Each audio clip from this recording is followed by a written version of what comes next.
Setelah gerakan 30 September 1965 gagal dan kemudian Aidit melarikan diri ke Jawa Tengah, DN Aidit menaruh harapan kepada Presiden Soekarno agar bisa memulihkan situasi.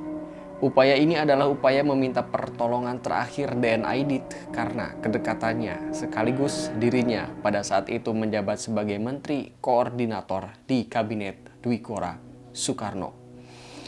Ia menulis selembar surat kemudian dikirim kepada Bung Karno melalui Omar Dhani. Profesor Victor Misrolov dalam buku Kudeta 1 Oktober 1965, sebuah studi tentang konspirasi pada halaman 250-254 mengungkapkan bahwa surat DN Aidit kepada Presiden Soekarno itu ditulis di Blitar pada tanggal 6 Oktober 1965. Ada dusta besar DN Aidit dalam suratnya kepada Presiden Soekarno dengan menyatakan bahwa gerakan 30 September bukanlah kegiatan kontra-revolusioner, tetapi gerakan untuk melindungi Presiden. Tentang itu DN Aidit menulis, "Saya sebagai Ketua CCPKI maupun sebagai Menteri dalam Kabinet Dwi Kora sangat menyesalkan bahwa saya tidak mengetahui sebelumnya tentang adanya gerakan ini, sehingga tidak dapat menyalurkan potensi revolusi yang besar ini ke arah yang wajar. Tidak dapat dibantah bahwa G30S adalah akibat daripada salah urus di dalam Angkatan Darat." Surat DN Aidit kepada Soekarno itu ditemukan mahasiswa saat menggeledah markas besar PKI. Kelak, surat itu muncul dalam persidangan bekas Waperdam sekaligus Kepala Badan Pusat Intelijen atau BPI, yaitu Dr. Subandrio. Surat yang menjadi upaya terakhir DN Aidit itu terbukti sia-sia. Penemuan jenazah perwira tinggi Angkatan Darat di Sumur Lubang Buaya pada 3 Oktober 1965 telah membuat posisi PKI semakin terpojok. Kerusuhan akibat kemarahan rakyat terhadap PKI meletus di Jakarta. Kedutaan besar Cina, markas besar PKI, dan tempat tinggal DN Aidit diserbu massa. Tidak hanya merusak barang-barang, massa yang marah juga melakukan aksi pembakaran. Pada 9 Oktober 1965, 2 batalion RPKAD dikirim untuk mengambil alih Yogyakarta. Semua itu artinya PKI telah tamat. Pada malam 21 November 1965, Aidit yang terus berusaha melarikan diri berhasil ditangkap di Solo. Pemimpin tertinggi PKI itu kemudian dieksekusi di wilayah Boyolali, Jawa Tengah pada 12 Maret 1966. PKI resmi dibubarkan dan dinyatakan sebagai partai terlarang.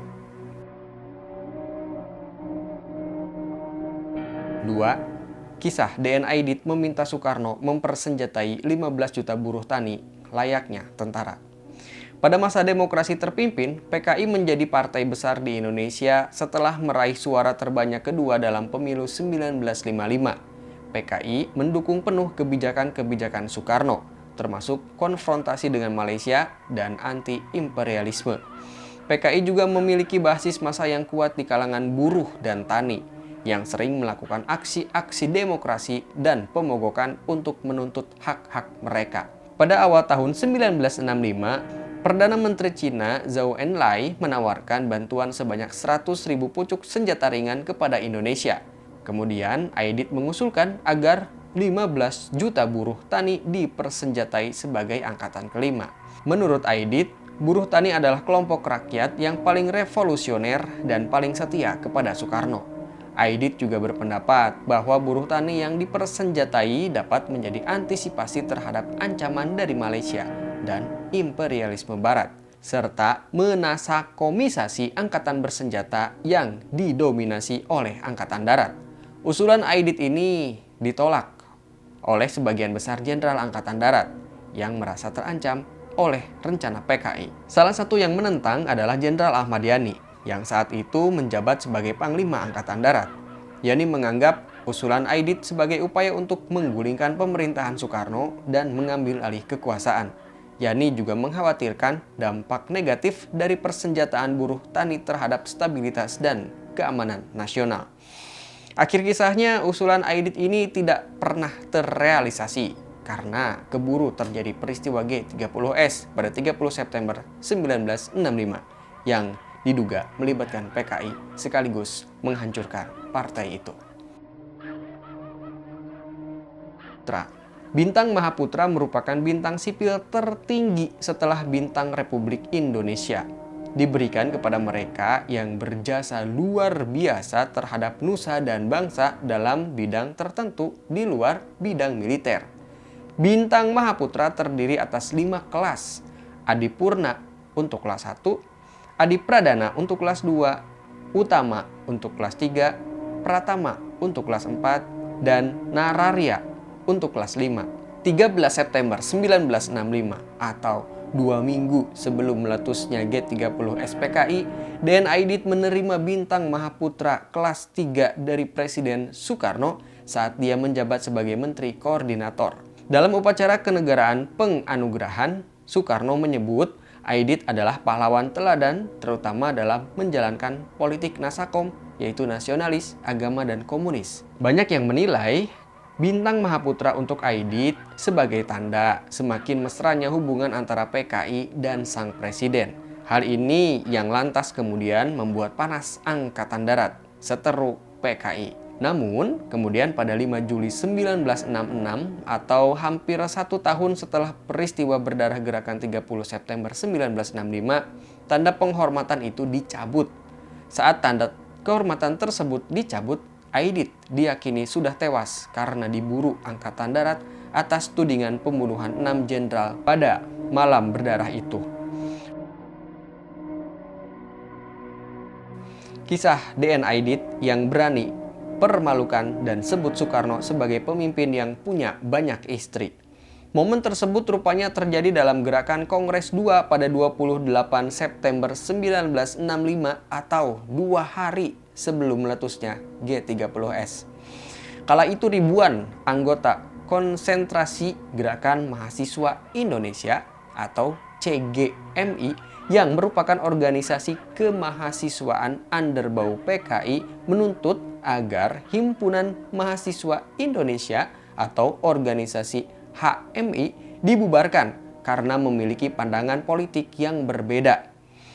Saat itu Johannes Leimena yang kala itu menjabat sebagai Wakil Perdana Menteri II dan Presiden Soekarno dengan tegas menolak permintaan CGMI dalam pidatonya. Keputusan Presiden Soekarno dan Johannes Leimena rupanya tidak disambut baik oleh massa pada saat itu, sehingga Ketua Sentral Komite Partai Komunis Indonesia yang tak lain dan tak bukan adalah DN Aidit langsung naik ke mimbar untuk berpidato. Padahal di sana tidak ada list namanya untuk berpidato. Dalam pidatonya yang diiringi oleh teriakan dan dukungan massa, DN Aidit mengatakan jika CGMI tidak bisa membubarkan HMI, maka sebaiknya kalian memakai kain seperti perempuan. Perkataan Aidit pun disambut teriakan anggota CGMI. Bubarkan HMI, bubarkan HMI. Seterusnya pidato Aidit tidak terbendung, bukan hanya memprovokasi pembubaran HMI. Dia pun kemudian memperingatkan kepada anggotanya tentang bahaya pemimpin-pemimpin palsu yang merampok uang rakyat dan memelihara banyak istri hingga sampai 4 dan 5. Ucapan Aidit tentunya membuat siapa saja yang mendengarnya terkejut.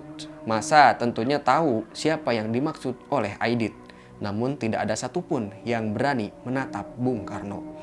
Sebagai informasi, pada saat itu Soekarno telah memiliki 5 orang istri, yakni Fatmawati, Hartini, Ratna Dewi, Haryanti, dan Yurike. Meski demikian, Soekarno dengan tenang menjawab elegan dan menggelegar pidato Aidit. Soekarno berusaha tidak terprovokasi ucapan Aidit. Sebelum meninggalkan Senayan dengan lantang, ia menegaskan bahwa HMI tidak akan dibubarkan. Soal organisasi kontra-revolusioner tentang hal itu akan diluruskan oleh pemerintah. CGMI pun apabila kontra-revolusioner akan dibubarkan, gelegar Bung Karno. Ketegangan antara Aidit dan Soekarno pun terus berlanjut hingga meletusnya gerakan 30 September 2 hari setelah itu.